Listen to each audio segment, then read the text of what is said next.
I took a year off of school because, I just wanted to get some life experience. And I always wanted to work with underprivileged kids. Now, I want to know what you mean by that, underprivileged.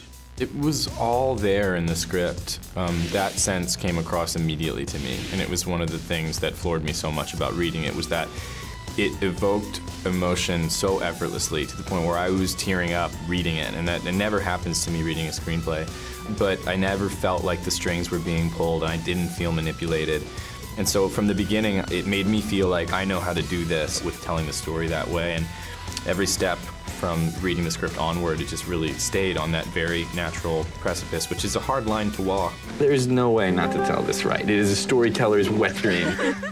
There's a lot of different aspects to it because there's the element of understanding the foster care world and what that feels like emotionally, and then there's understanding the rules that go along with it, and there's understanding these specific kids that I'm dealing with and what their individual rules are as if they are their own little countries. And I think it feels kind of like someone handing you a box of puzzle pieces and they don't tell you what it's supposed to be, and it's mostly dark. Grace, you are a line staff. It's not your job to interpret tears. We enjoy movies that are like, and this is the end, but it's not. Just because something happens, you get some sort of sign of hopefulness or resolution doesn't mean that that's the end. Who knows? Sometimes it'd be interesting to see what the character's life after the movie is ended is like the next day. It might not be that great.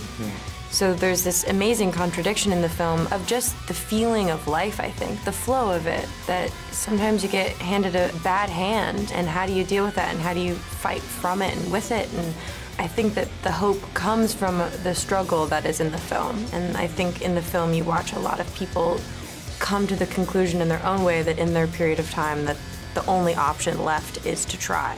Grace, how's my cup?